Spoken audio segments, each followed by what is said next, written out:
بسم الله الرحمن الرحيم. يسألونك عن الأنفال قل الأنفال لله والرسول فاتقوا الله وأصلحوا ذات بينكم وأطيعوا الله ورسوله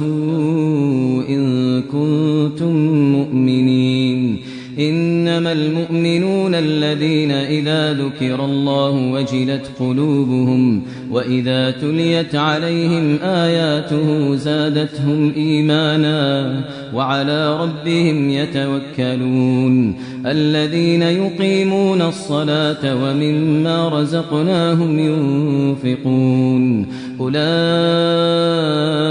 هم المؤمنون حقا لهم درجات عند ربهم ومغفرة ورزق كريم. كما أخرجك ربك من بيتك بالحق وإن فريقا من المؤمنين لكارهون يجادلونك في الحق بعدما تبين كأنما يساقون إلى الموت وهم ينظرون. وإذ يعدكم الله إحدى الطائفتين أنها لكم وتودون أن غير ذات الشوكة تكون لكم ويريد الله أن يحق الحق بكلماته ويقطع دابر الكافرين ليحق الحق ويبطل الباطل ولو كره المجرمون. إذ تستغيثون ربكم فاستجاب لكم أني ممدكم ب1000 من الملائكة مردفين. وما جعله الله إلا بشرى ولتطمئن به قلوبكم وما النصر إلا من عند الله إن الله عزيز حكيم. إذ يغشيكم النعاس أمنة منه وينزل عليكم من السماء ماء ليطهركم به ويذهب عنكم رجز الشيطان وليربط على قلوبكم ويثبت به الأقدام. إذ يوحي ربك إلى الملائكة أني معكم فثبتوا الذين آمنوا سألقي في قلوب الذين كفروا الرعب فاضربوا فوق الأعناق واضربوا منهم كل بنان. ذلك بأنهم شاقوا الله ورسوله ومن يشاقق الله ورسوله فإن الله شديد العقاب. ذلكم فذوقوه وأن للكافرين عذاب النار. يا أيها الذين آمنوا إذا لقيتم الذين كفروا زحفا فلا تولوهم الأدبار ومن يولهم يومئذ دبره إلا متحرفا لقتال أو متحيزا إلى فئة فقد باء بغضب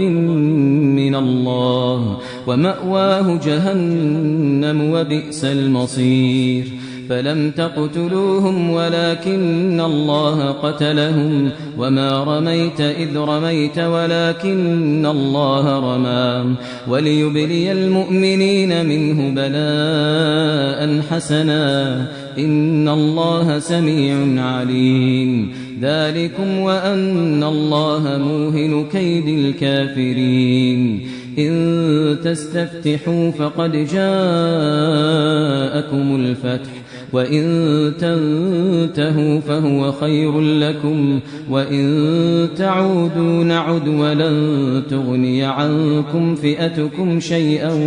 ولو كثرت وأن الله مع المؤمنين. يا أيها الذين آمنوا أطيعوا الله ورسوله ولا تولوا عنه وأنتم تسمعون ولا تكونوا كالذين قالوا سمعنا وهم لا يسمعون إن شر الدواب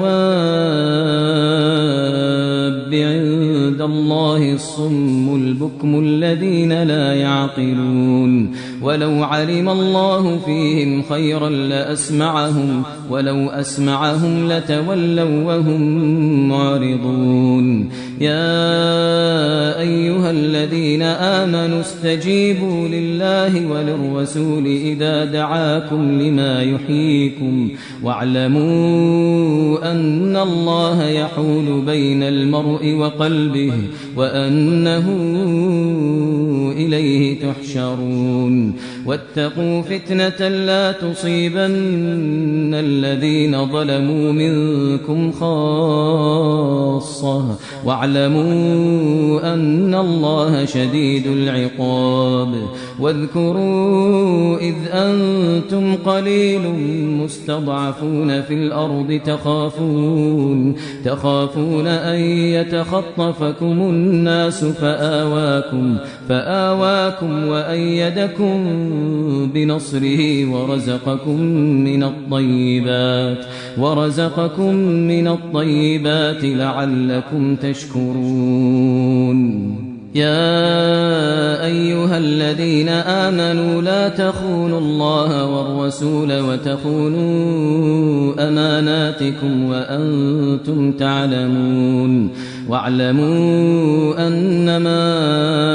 أموالكم وأولادكم فتنة وأن الله عنده أجر عظيم يا أيها الذين آمنوا إن تتقوا الله يجعل لكم فرقانا ويكفر عنكم سيئاتكم ويغفر لكم والله ذو الفضل العظيم وإذ يمكر بك الذين كفروا ليثبتوك أو يقتلوك أو يخرجوك ويمكرون ويمكر الله والله خير الماكرين وإذا تتلى عليهم آياتنا قالوا قد سمعنا لو نشاء لقلنا مثل هذا إن هذا إلا أساطير الأولين وإذ قالوا اللهم إن كان هذا هو الحق من عندك فأمطر علينا حجارة من السماء أو ائتنا بعذاب أليم وما كان الله ليعذبهم وأنت فيهم وما كان الله معذبهم وهم يستغفرون وما لهم ألا يعذبهم الله وهم يصدون عن المسجد الحرام وما كانوا أولياءه إن أولياؤه إلا المتقون ولكن أكثرهم لا يعلمون وما كان صلاتهم عند البيت إلا مكاء وتصدية فذوقوا العذاب بما كنتم تكفرون إن الذين كفروا ينفقون أموالهم ليصدوا عن سبيل الله فسينفقونها ثم تكون عليهم حسرة ثم يغلبون والذين كفروا إلى جهنم يحشرون ليميز الله الخبيث من الطيب ويجعل الخبيث بعضه على بعض فيركمه جميعا فيجعله في جهنم أولئك هم الخاسرون قل للذين كفروا إن ينتهوا يغفر لهم ما قد سلف وإن يعودوا فقد مضت سنة الأولين وقاتلوهم حتى لا تكون فتنة ويكون الدين كله لله فإن انتهوا فإن الله بما يعملون بصير وإن تولوا فاعلموا أن الله مولاكم نعم المولى ونعم النصير واعلموا أنما غنمتم من شيء فأن لله خمسه وللرسول ولذي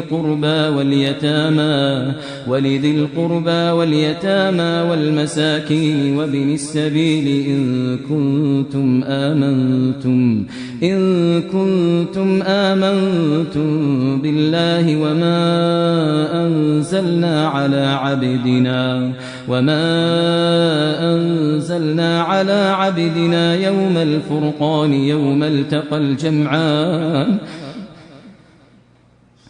وما أنزلنا على عبدنا يوم الفرقان يوم التقى الجمعان والله على كل شيء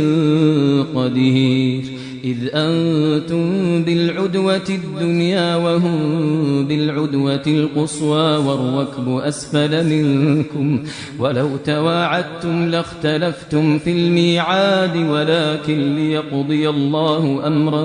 كان مفعولا ليهلك من هلك عن بينة ويحيى من حي عن بينة وإن الله لسميع عليم إذ يريكهم الله في منامك قليلا ولو أراكهم كثيرا لفشلتم ولتنازعتم في الأمر ولكن الله سلم إنه عليم بذات الصدور وإذ يريكموهم إذ التقيتم في أعينكم قليلا ويقللكم في أعينهم ليقضي الله أمرا كان مفعولا وإلى الله ترجع الأمور يا أيها الذين آمنوا إذا لقيتم فئة فاثبتوا واذكروا الله كثيرا لعلكم تفلحون وأطيعوا الله ورسوله ولا تنازعوا فتفشلوا وتذهب ريحكم واصبروا إن الله مع الصابرين ولا تكونوا كالذين خرجوا من ديارهم بطرا ورئاء الناس ويصدون عن سبيل الله والله بما يعملون محيط وإذ زين لهم الشيطان أعمالهم وقال لا غالب لكم اليوم من الناس وإني جار لكم فلما تراءت الفئتان نكص على عقبيه وقال إني بريء منكم إني أرى ما لا ترون إني أخاف الله والله شديد العقاب إذ يقول المنافقون والذين في قلوبهم مرض غر هؤلاء دينهم ومن يتوكل على الله فإن الله عزيز حكيم ولو ترى إذ يتوفى الذين كفروا الملائكة يضربون وجوههم وأدبارهم وذوقوا عذاب الحريق ذلك بما قدمت أيديكم وأن الله ليس بظلام للعبيد كدأب آل فرعون والذين من قبلهم كفروا بآيات الله فأخذهم الله بذنوبهم إن الله قوي شديد العقاب ذلك بأن الله لم يك مغيرا نعمة أنعمها على قوم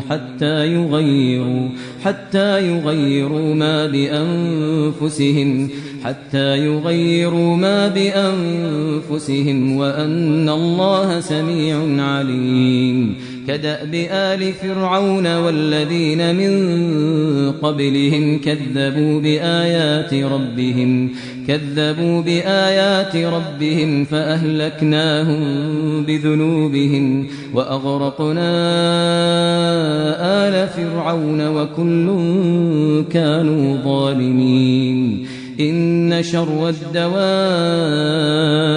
عند الله الذين كفروا فهم لا يؤمنون الذين عاهدت منهم ثم ينقضون عهدهم في كل مرة وهم لا يتقون فإما تثقفنهم في الحرب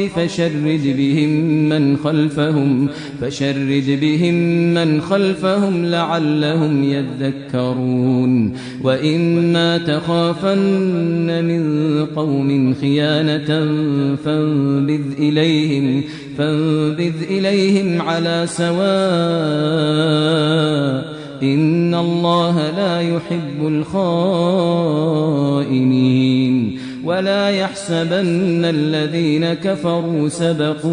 ولا يحسبن الذين كفروا سبقوا إنهم لا يعجزون وأعدوا لهم ما استطعتم من قوة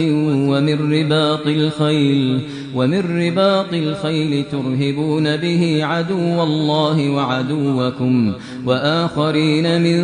دونهم لا تعلمونهم الله يعلمهم وما تنفقوا من شيء في سبيل الله يوفى إليكم وأنتم لا تظلمون وإن جنحوا للسلم فاجنح لها وتوكل على الله إنه هو السميع العليم وإن يريدوا أن يخدعوك فإن حسبك الله هو الذي أيدك بنصره وبالمؤمنين وألف بين قلوبهم لو أنفقت ما في الأرض جميعا ما ألفت بين قلوبهم ولكن الله ألف بينهم إنه عزيز حكيم يا أيها النبي حسبك الله ومن اتبعك من المؤمنين يا أيها النبي حرض المؤمنين على القتال إن يكن منكم 20 صابرون يغلبوا 200 وإن يكن منكم 100 يغلبوا 1000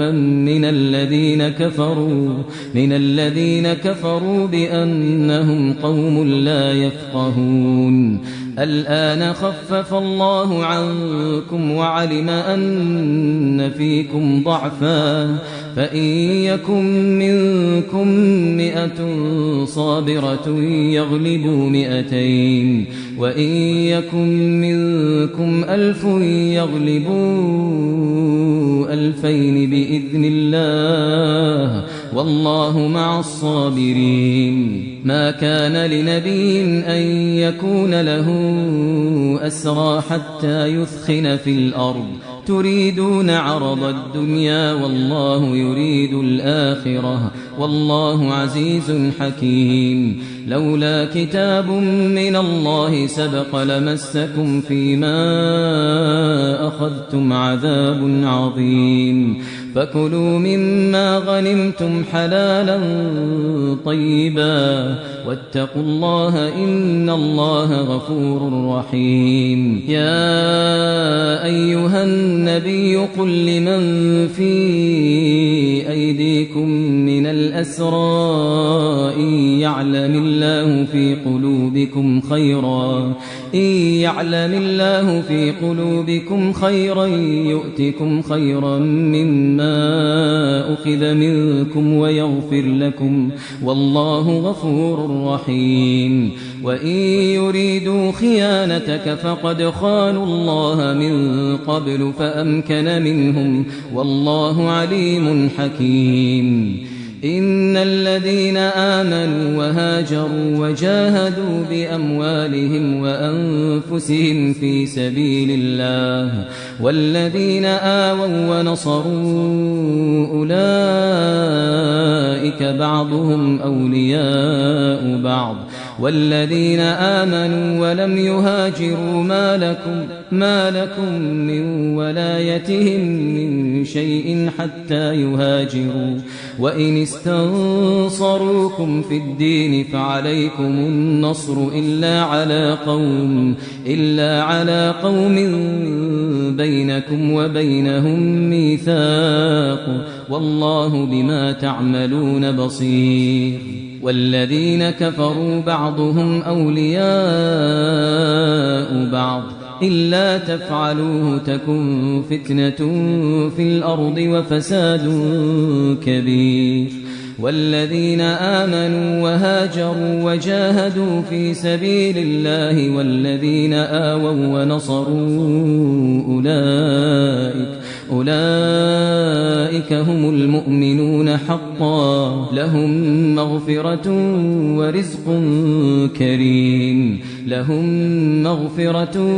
ورزق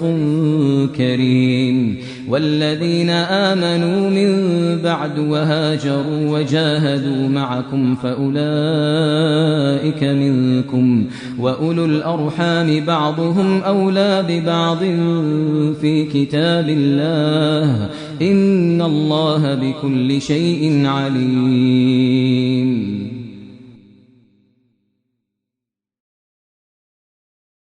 أعوذ بالله من الشيطان الرجيم براءة من الله ورسوله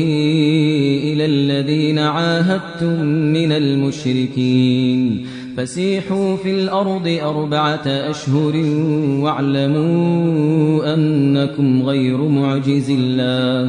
واعلموا أنكم غير معجز الله وأن الله مخزي الكافرين وأذان من الله ورسوله إلى الناس يوم الحج الأكبر أن الله بريء من المشركين ورسوله فإن تبتم فهو خير لكم وإن توليتم فاعلموا أنكم غير معجز الله وبشر الذين كفروا بعذاب أليم إلا الذين عاهدتم من المشركين ثم لم ينقصوكم شيئا ولم يظاهروا عليكم أحدا فأتموا إليهم عهدهم إلى مدتهم إن الله يحب المتقين فإذا انسلخ الأشهر الحرم فاقتلوا المشركين فاقتلوا المشركين حيث وجدتموهم وخذوهم واحصروهم واقعدوا لهم كل مرصد فإن تابوا وأقاموا الصلاة وآتوا الزكاة فخلوا سبيلهم إن الله غفور رحيم وإن أحد من المشركين استجارك فأجره حتى يسمع كلام الله ثم أبلغه مأمنه ذلك بأنهم قوم لا يعلمون كيف يكون للمشركين عهد عند الله وعند رسوله إلا الذين عاهدتم عند المسجد الحرام فما استقاموا لكم فاستقيموا لهم إن الله يحب المتقين كيف وإن يظهروا عليكم لا يرقبوا فيكم إلا ولا ذمة يرضونكم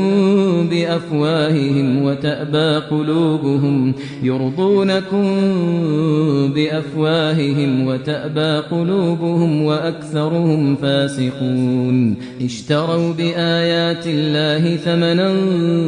قليلا فصدوا عن سبيله إنهم ساء ما كانوا يعملون لا يرقبون في مؤمن إلا ولا ذمة وأولئك هم المعتدون فإن تابوا وأقاموا الصلاة وآتوا الزكاة فإخوانكم في الدين ونفصل الآيات لقوم يعلمون وإن نكثوا أيمانهم من بعد عهدهم وطعنوا في دينكم فقاتلوا أئمة الكفر إنهم لا أيمان لهم لعلهم ينتهون ألا تقاتلون قوما نكثوا أيمانهم وهموا بإخراج الرسول وهم بدؤوكم أول مرة أتخشونهم فالله أحق أن تخشوه إن كنتم مؤمنين قاتلوهم يعذبهم الله بأيديكم ويخزهم وينصركم عليهم ويشفي صدور قوم مؤمنين ويذهب غيظ قلوبهم ويتوب الله على من يشاء والله عليم حكيم أم حسبتم أن تتركوا ولما يعلم الله الذين جاهدوا منكم ولم يتخذوا من دون الله ولا رسوله ولا المؤمنين وليجة والله خبير بما تعملون ما كان للمشركين أن يعمروا مساجد الله شاهدين على أنفسهم بالكفر أولئك حبطت أعمالهم وفي النار هم خالدون إنما يعمر مساجد الله من آمن بالله واليوم الآخر وأقام الصلاة وآتى الزكاة ولم يخش إلا الله فعسى أولئك أن يكونوا من المهتدين أجعلتم سقاية الحاج وعمارة المسجد الحرام كمن آمن بالله واليوم الآخر وجاهد في سبيل الله لا يستوون عند الله والله لا يهدي القوم الظالمين الذين آمنوا وهاجروا وجاهدوا في سبيل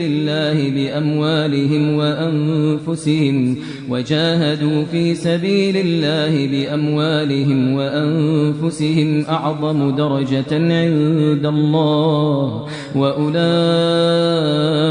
هم الفائزون يبشرهم ربهم برحمة منه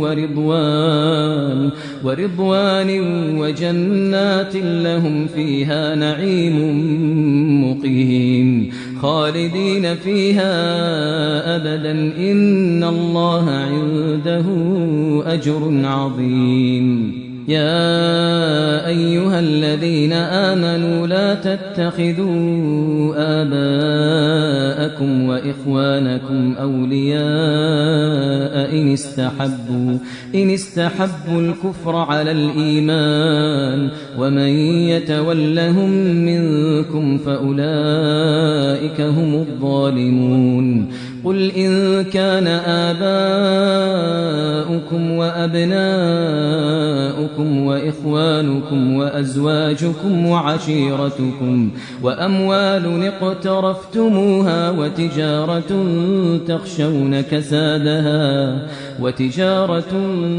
تخشون كسادها ومساكن ترضونها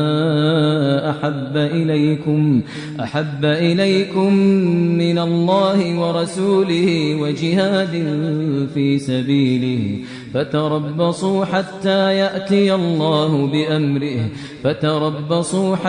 يأتي الله بأمره والله لا يهدي القوم الفاسقين. لقد نصركم الله في مواطن كثيرة ويوم حنين إذ أعجبتكم كثرتكم فلم تغن عنكم شيئا وضاقت عليكم الأرض بما رحبت ثم وليتم مدبرين. ثم أنزل الله سكينته على رسوله وعلى المؤمنين وأنزل جنودا لم تروها وعذب الذين كفروا وذلك جزاء الكافرين. ثم يتوب الله من بعد ذلك على من يشاء والله غفور رحيم. يا أيها الذين آمنوا إنما المشركون نجس فلا يقربوا المسجد الحرام بعد عامهم هذا وإن خفتم عيلة فسوف يغنيكم الله من فضله إن شاء إن الله عليم حكيم. قاتلوا الذين لا يؤمنون بالله ولا باليوم الآخر ولا يحرمون ما حرم الله ورسوله ولا يدينون دين الحق من الذين أوتوا الكتاب حتى يعطوا الجزية عن يد وهم صاغرون. وقالت اليهود عزير ابن الله وقالت النصارى المسيح ابن الله ذلك قولهم بأفواههم يضاهئون قول الذين كفروا من قبل قاتلهم الله أنى يؤفكون. اتخذوا أحبارهم ورهبانهم أربابا من دون الله والمسيح ابن مريم وما أمروا إلا ليعبدوا إلها واحدا لا إله إلا هو سبحانه عما يشركون. يريدون أن يطفئوا نور الله بأفواههم ويأبى الله إلا أن يتم نوره ولو كره الكافرون. هو الذي أرسل رسوله بالهدى ودين الحق ليظهره على الدين كله ولو كره المشركون. يا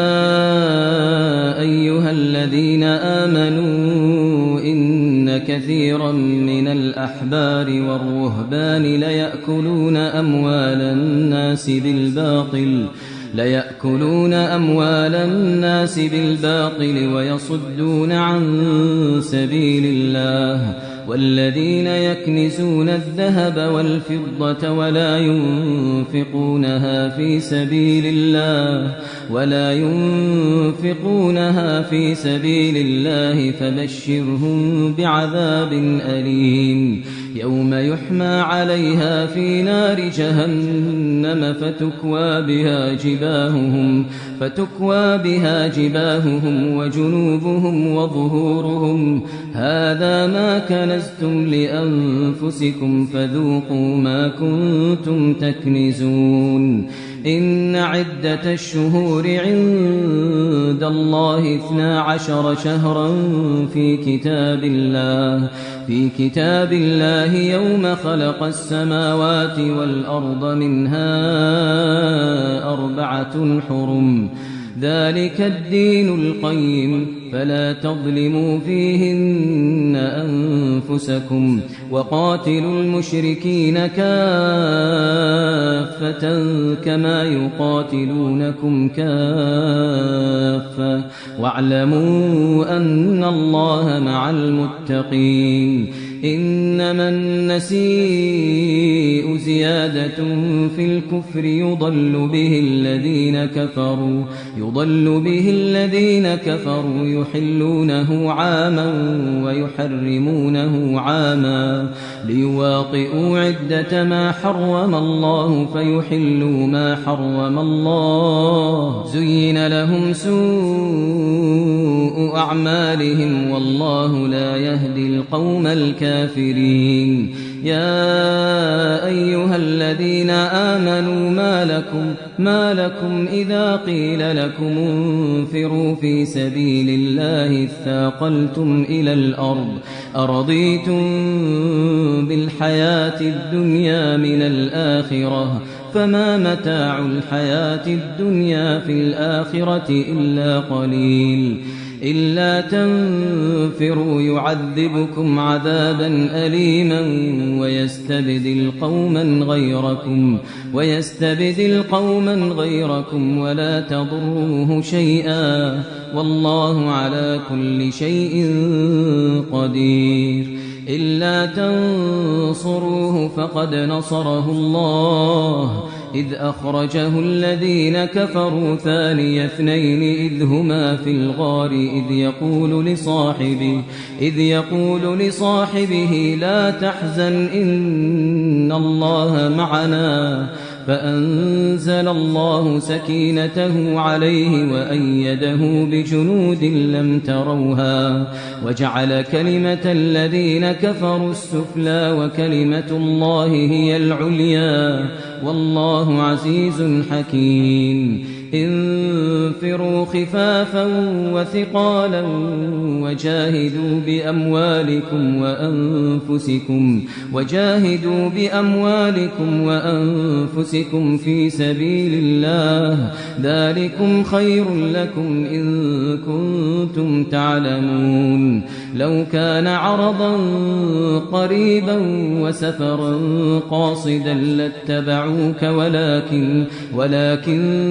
بعدت عليهم الشقة وسيحلفون بالله لو استطعنا لخرجنا معكم يهلكون أنفسهم والله يعلم إنهم لكاذبون عفى الله عنك لما أذنت لهم حتى يتبين لك الذين صدقوا وتعلم الكاذبين لا يستأذنك الذين يؤمنون بالله واليوم الآخر أن يجاهدوا بأموالهم وأنفسهم والله عليم بالمتقين إنما يستأذنك الذين لا يؤمنون بالله واليوم الآخر وارتابت قلوبهم فهم في ريبهم يترددون ولو أرادوا الخروج لأعدوا له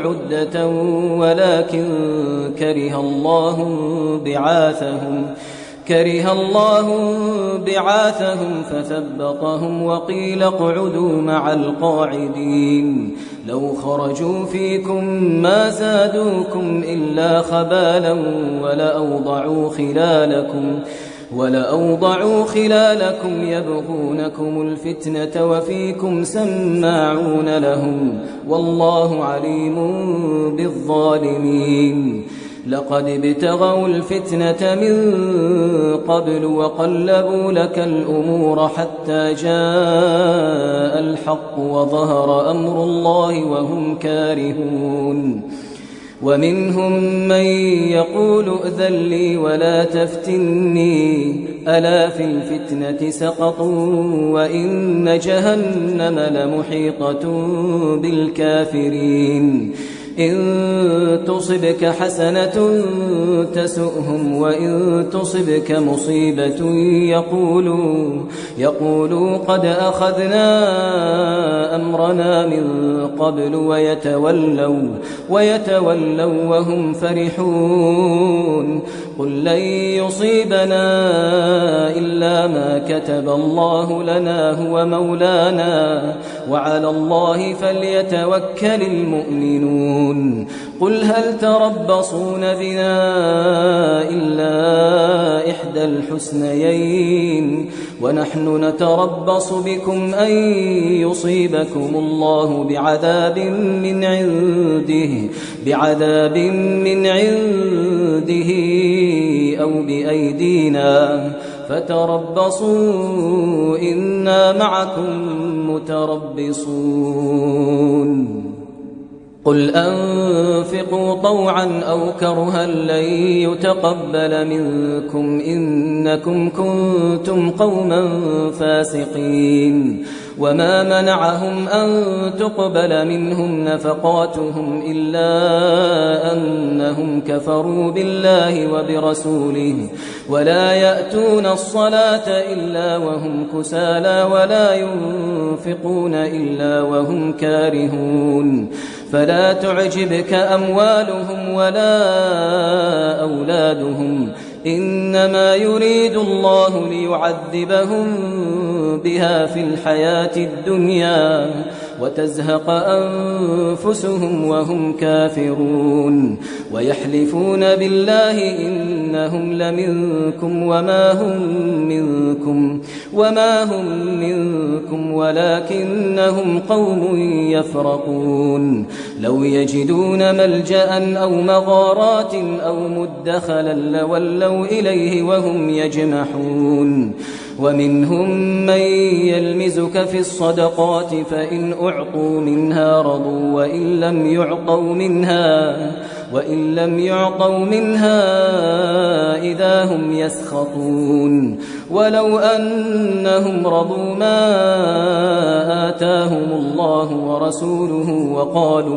وقالوا حسبنا الله سيؤتينا الله من فضله ورسوله إنا إلى الله راغبون إنما الصدقات للفقراء والمساكين والعاملين عليها والمؤلفة قلوبهم وفي الرقاب والغارمين وفي سبيل الله وابن السبيل فريضة من الله والله عليم حكيم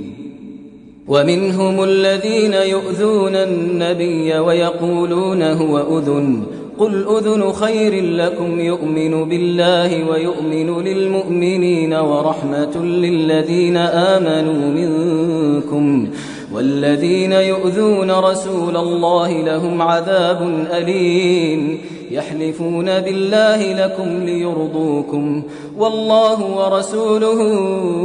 أحق أن يرضوه إن كانوا مؤمنين ألم يعلموا أنه من يحادد الله ورسوله فأن له نار جهنم خالدا فيها ذلك الخزي العظيم يحذر المنافقون أن تنزل عليهم سورة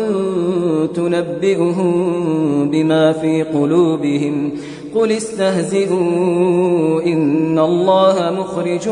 ما تحذرون ولئن سألتهم ليقولن إنما كنا نخوض ونلعب قل أبالله وآياته ورسوله كنتم تستهزئون لا تعتذروا قد كفرتم بعد إيمانكم إن نعف عن طائفة منكم نعذب طائفة بأنهم كانوا مجرمين المنافقون والمنافقات بعضهم من بعض يأمرون بالمنكر وينهون عن المعروف ويقبضون أيديهم نسوا الله فنسيهم إن المنافقين هم الفاسقون وعد الله المنافقين والمنافقات والكفار نار جهنم خالدين فيها هي حسبهم ولعنهم الله ولهم عذاب مقيم كالذين من قبلكم كانوا أشد منكم قوة وأكثر أموالا وأولادا فاستمتعوا بخلاقهم فاستمتعتم بخلاقكم كما استمتع الذين من قبلكم بخلاقهم وخضتم كالذي خاضوا أولئك حبطت أعمالهم في الدنيا والآخرة وأولئك هم الخاسرون ألم يأتهم نبأ الذين من قبلهم قوم نوح وعاد وثمود وقوم إبراهيم وأصحاب مدين والمؤتفكات أتتهم رسلهم بالبينات فما كان الله ليظلمهم ولكن كانوا أنفسهم يظلمون والمؤمنون والمؤمنات بعضهم أولياء بعض يأمرون بالمعروف وينهون عن المنكر ويقيمون الصلاة ويؤتون الزكاة ويطيعون الله ورسوله أولئك سيرحمهم الله إن الله عزيز حكيم وعد الله المؤمنين والمؤمنات جنات تجري من تحتها الأنهار خالدين فيها ومساكن طيبة في جنات عدن ورضوان من الله أكبر ذلك هو الفوز العظيم يا أيها النبي جاهد الكفار والمنافقين واغلظ عليهم ومأواهم جهنم وبئس المصير يحلفون بالله ما قالوا ولقد قالوا كلمة الكفر وكفروا بعد إسلامهم وهموا بما لم ينالوا وما نقموا إلا أن أغناهم الله ورسوله من فضله فإن يتوبوا يك خيرا لهم وإن يتولوا يعذبهم الله عذابا أليما في الدنيا والآخرة وما لهم في الأرض من ولي ولا نصير ومنهم من عاهد الله لئن آتانا من فضله لنصدقن ولنكونن من الصالحين فلما آتاهم من فضله بخلوا به وتولوا وهم معرضون فأعقبهم نفاقا في قلوبهم إلى يوم إلى يوم يلقونه بما أخلفوا الله ما وعدوه وبما كانوا يكذبون ألم يعلموا أن الله يعلم سرهم ونجواهم وأن الله علام الغيوب الذين يلمزون المتطوعين من المؤمنين في الصدقات والذين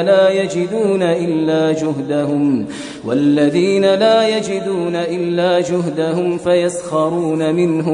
فيسخرون منهم سخر الله منهم ولهم عذاب أليم استغفر لهم أو لا تستغفر لهم إن تستغفر لهم 70 مرة فلن يغفر الله لهم ذلك بأنهم كفروا بالله ورسوله والله لا يهدي القوم الفاسقين فرح المخلفون بمقعدهم خلاف رسول الله وكرهوا أن يجاهدوا بأموالهم وأنفسهم في سبيل الله وقالوا لا تنفروا في الحر قل نار جهنم أشد حرا لو كانوا يفقهون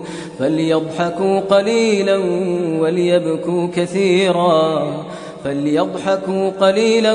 وليبكوا كثيرا جزاء بما كانوا يكسبون فإن رجعك الله إلى طائفة منهم فاستأذنوك للخروج فقل لن تخرجوا معي أبدا ولن تقاتلوا معي عدوا إنكم رضيتم بالقعود أول مرة فاقعدوا مع الخالفين ولا تصل على أحد منهم مات أبدا ولا تقم على قبره إنهم كفروا بالله ورسوله وماتوا وهم فاسقون ولا تعجبك أموالهم وأولادهم إنما يريد الله أن يعذبهم بها في الدنيا وتزهق أنفسهم وهم كافرون وإذا أنزلت سورة أن آمنوا بالله وجاهدوا مع رسوله استأذنك أولو الطول منهم وقالوا ذرنا نكن مع القاعدين رضوا بأن يكونوا مع الخوالف وطبع على قلوبهم فهم لا يفقهون لكن الرسول والذين آمنوا معه جاهدوا بأموالهم وأنفسهم وأولئك لهم الخيرات وأولئك هم المفلحون أعد الله لهم جنات تجري من تحتها الأنهار خالدين فيها ذلك الفوز العظيم وجاء المعذرون من الأعراب ليؤذن لهم وقعد الذين كذبوا الله ورسوله سيصيب الذين كفروا منهم عذاب أليم ليس على الضعفاء ولا على المرضى ولا على الذين لا يجدون ما ينفقون حرج إذا نصحوا لله ورسوله ما على المحسنين من سبيل والله غفور رحيم ولا على الذين إذا ما أتوك لتحملهم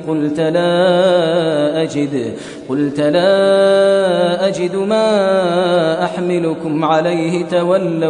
تولوا وأعينهم تفيض من الدمع حزنا ألا يجدوا ما ينفقون إنما السبيل على الذين يستأذنونك وهم أغنياء رضوا بأن يكونوا مع الخوالف وطبع الله على قلوبهم فهم لا يعلمون يعتذرون إليكم إذا رجعتم إليهم قل لا تعتذروا لن نؤمن لكم قد نبأنا الله من أخباركم وسيرى الله عملكم ورسوله ثم تردون إلى عالم الغيب والشهادة فينبئكم بما كنتم تعملون سيحلفون بالله لكم إذا انقلبتم إليهم لتعرضوا عنهم فأعرضوا عنهم إنهم رجس ومأواهم جهنم جزاء بما كانوا يكسبون يحلفون لكم لترضوا عنهم فإن ترضوا عنهم فإن الله لا يرضى عن القوم الفاسقين الأعراب أشد كفرا ونفاقا وأجدر ألا يعلموا حدود ما أنزل الله على رسوله والله عليم حكيم ومن الأعراب من يتخذ ما ينفق مغرما ويتربص بكم الدوائر عليهم دائرة السوء والله سميع عليم ومن الأعراب من يؤمن بالله واليوم الآخر ويتخذ ما ينفق قربات عند الله وصلوات الرسول ألا إنها قربة لهم سيدخلهم الله في رحمته إن الله غفور رحيم والسابقون الأولون من المهاجرين والأنصار والذين اتبعوهم بإحسان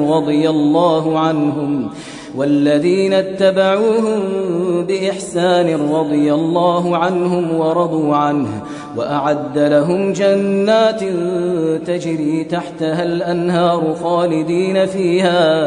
خالدين فيها أبدا ذلك الفوز العظيم وممن حولكم من الأعراب منافقون ومن أهل المدينة مردوا على النفاق لا تعلمهم نحن نعلمهم سنعذبهم مرتين ثم يردون إلى عذاب عظيم وآخرون اعترفوا بذنوبهم خلطوا عملا صالحا وآخر سيئا عسى الله أن يتوب عليهم إن الله غفور رحيم خذ من أموالهم صدقة تطهرهم وتزكيهم بها وصل عليهم إن صلاتك سكن لهم والله سميع عليم ألم يعلموا أن الله هو يقبل التوبة عن عباده ويأخذ الصدقات وأن الله هو التواب الرحيم وقل اعملوا فسيرى الله عملكم ورسوله والمؤمنون وستردون إلى عالم الغيب والشهادة فينبئكم بما كنتم تعملون وآخرون مرجون لأمر الله إما يعذبهم وإما يتوب عليهم والله عليم حكيم والذين اتخذوا مسجدا ضرارا وكفرا وتفريقا بين المؤمنين وإرصادا لمن حارب الله ورسوله من قبل وليحلفن إن أردنا إلا الحسنى والله يشهد إنهم لكاذبون لا تقم فيه أبدا لمسجد أسس على التقوى من أول يوم أحق أن تقوم فيه رجال يحبون أن يتطهروا والله يحب المطهرين أفمن أسس بنيانه على تقوى من الله ورضوان خير أم من أسس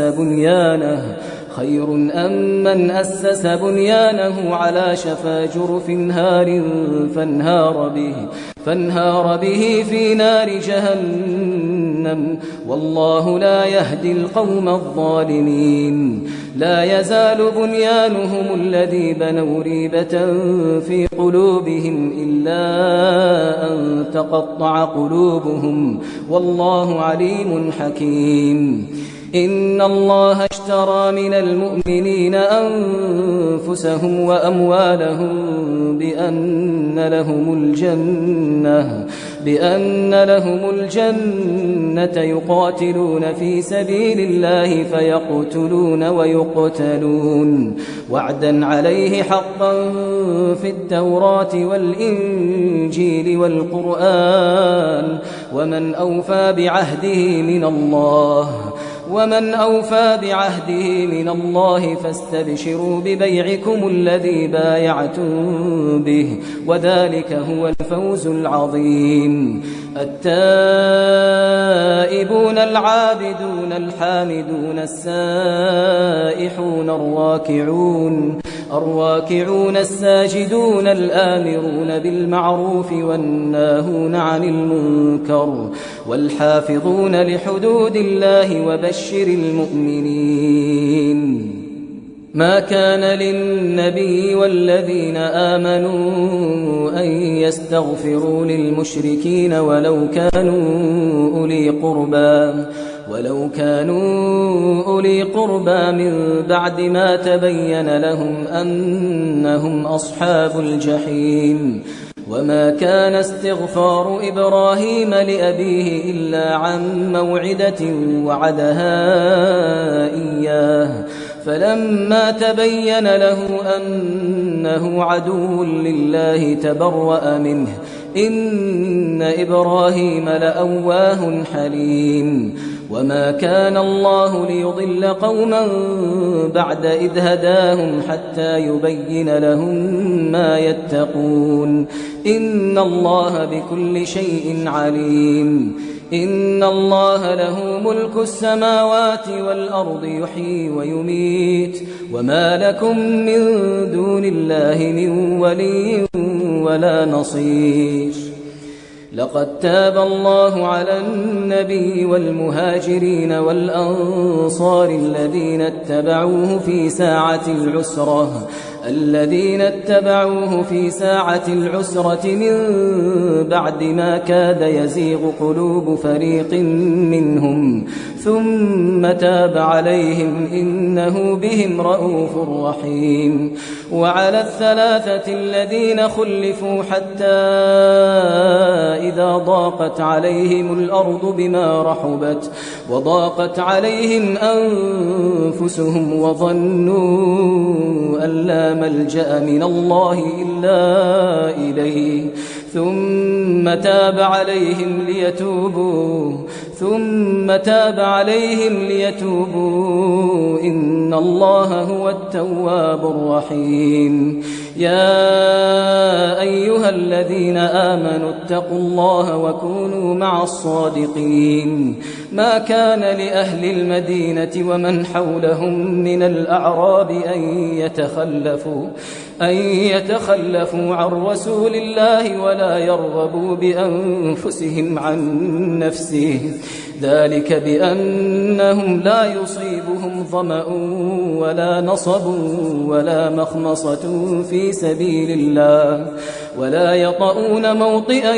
يغيظ الكفار ولا ينالون من عدو نيلا إلا كتب لهم به عمل صالح إن الله لا يضيع أجر المحسنين ولا ينفقون نفقة صغيرة ولا كبيرة ولا يقطعون واديا إلا كتب لهم ليجزيهم الله أحسن ما كانوا يعملون وما كان المؤمنون لينفروا كافة فلولا نفر من كل فرقة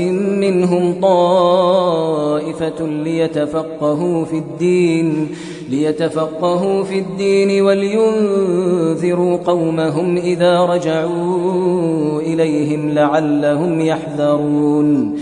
يا أيها الذين آمنوا قاتلوا الذين يلونكم من الكفار وليجدوا فيكم غلظة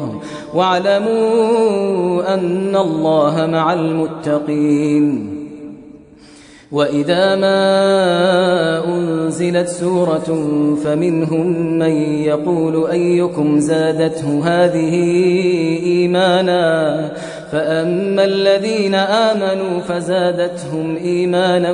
وهم يستبشرون وأما الذين في قلوبهم مرض فزادتهم